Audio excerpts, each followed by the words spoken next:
नमस्कार दोस्तों, welcome to tax of things. आज हम एक ओल्ड कंसेप्ट डिस्कस करने वाले हैं जो कि है rent of residential house property. उसके ऊपर आरसीएम लगता है कि फॉरवर्ड चार्ज लगता है। आज हम यही सब डिस्कस करेंगे।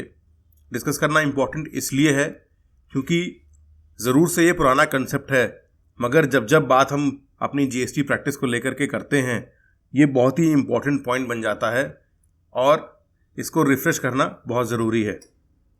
आज एक ये बहुत अच्छा चार्ट मुझे मिला था तो मैंने सोचा आज आपके सामने इसके साथ डिस्कस करूं। काफ़ी आपको हेल्पफुल होगा ये चार्ट। तो चलिए हम लॉ की बात शुरू करते हैं। नोटिफिकेशन आया था। नोटिफिकेशन ने क्या किया, एक एंट्री डाली थी 5AA के नाम से, और वहाँ पर जो सर्विस डाली गई थी वो ये थी, service by way of renting of residential house dwelling to a registered person. Service by way of renting of residential dwelling to a registered person. Service क्या थी? रेजिडेंशियल प्रॉपर्टी, रेजिडेंशियल ड्वेलिंग की renting थी, उसको किराए पर देना था। किसको देना था? एक रजिस्टर्ड व्यक्ति को देना था। तो जब एक रजिस्टर्ड व्यक्ति रेजिडेंशियल ड्वेलिंग को किराए पर लेता है तो वो उसके ऊपर आरसीएम पे करेगा। ये बात लॉ ने कही थी। जब हम बात करते हैं लॉ की इंटरप्रिटेशन की तो ये कि चार्ट जो है हमारे बहुत ही हेल्पफुल हो जाता है। आज हम इसी चार्ट से समझते हैं कि क्या पॉइंट है। वीडियो अगर पसंद आता हो, कंटेंट अच्छा लगता हो तो ज़रूर से लाइक, शेयर, सब्सक्राइब करिएगा। हमें इसी से मोटिवेशन मिलता है। तो जो पॉइंट हम शुरू करेंगे, बात अपनी शुरू करेंगे, वो मेन मुद्दा जो है वो देखना है हमें रेसिपिएंट को यहाँ पर, कि भाई रेसिपिएंट क्या है, और रेसिपिएंट की क्लासिफिकेशन से ही आपको देखना है कि वो फॉरवर्ड चार्ज लगना है या रिवर्स चार्ज लगना है। दो सिनेरियोज में हमने अपने कंटेक्स्ट को बांटा हुआ है।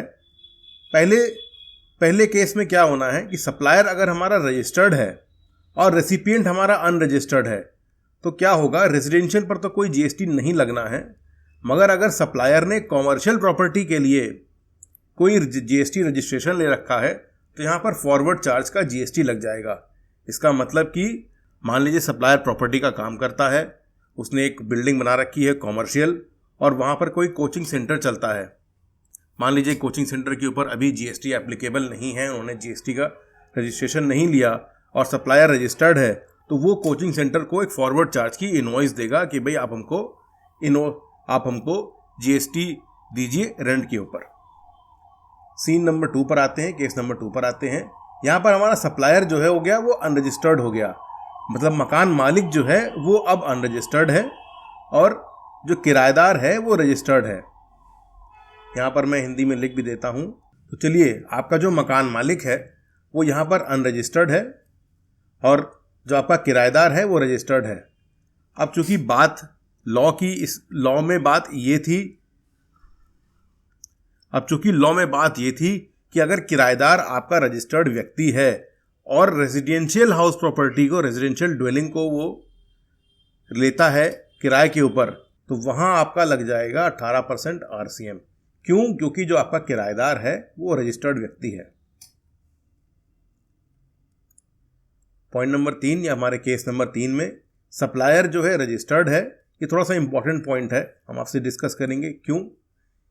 सप्लायर या मकान मालिक हमारा रजिस्टर्ड है, किराएदार भी हमारा रजिस्टर्ड है। तो अब बात आती है कि आरसीएम देना है या फॉरवर्ड चार्ज पर जीएसटी देना है। प्राइमा फेसी लॉ आपका रेसिपिएंट के लिए है कि अगर आपका रेसिपिएंट रजिस्टर्ड है तो वो रेजिडेंशियल प्रॉपर्टी पर जीएसटी देगा। पॉइंट आता है कि सप्लायर आपका रजिस्टर्ड है मगर फिर भी आप आरसीएम क्यों देंगे, इसको समझना ज़रूरी है। एग्जाम्पल के तौर पर मिस्टर ए जीएसटी में रजिस्टर्ड है और ये अपना कारोबार करते हैं। ये मान लीजिए ट्रेडिंग बिजनेस में है।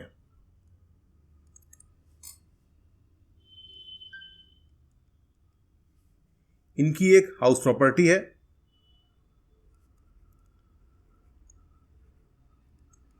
जिसमें ये खुद रहते हैं। ये मिस्टर ए इस हाउस प्रॉपर्टी में खुद रहते हैं और इन्होंने अपना जो फर्स्ट फ्लोर है, ग्राउंड पे ये रहते हैं, फर्स्ट फ्लोर किराए पे दे रखा है। किसको दिया हुआ है? एक कंपनी को दिया हुआ है, कंपनी रजिस्टर्ड है।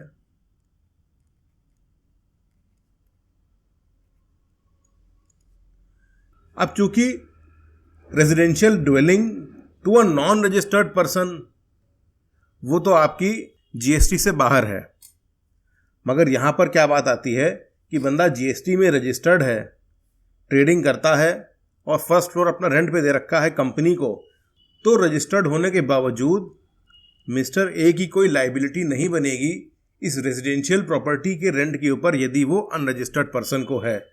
मगर क्योंकि मिस्टर ए ने एक कंपनी को दे रखा है ये रेंट के ऊपर, और मिस्टर ए फिर भी रजिस्टर्ड होने के बावजूद एक टैक्स इनवॉइस नहीं काट सकते, इसलिए ये कंपनी अब आरसीएम पर जीएसटी पे करेगी। बात हो गई क्लियर आपको? अगर ये सब मकान मालिक रजिस्टर्ड है और कॉमर्शियल प्रॉपर्टी के लिए ये रजिस्टर्ड हैं या ये बिल्डिंग चलाते हैं, तो वहां पर ये टैक्स इनवॉइस देंगे और ये फॉरवर्ड चार्ज तब लग जाएगा।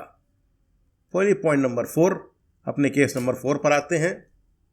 मकान मालिक अनरजिस्टर्ड हैं, किराएदार भी अनरजिस्टर्ड हैं, तो क्या होना है, यहां पर तो कोई जीएसटी लगनी ही नहीं है। बहुत सिंपल सी बात है।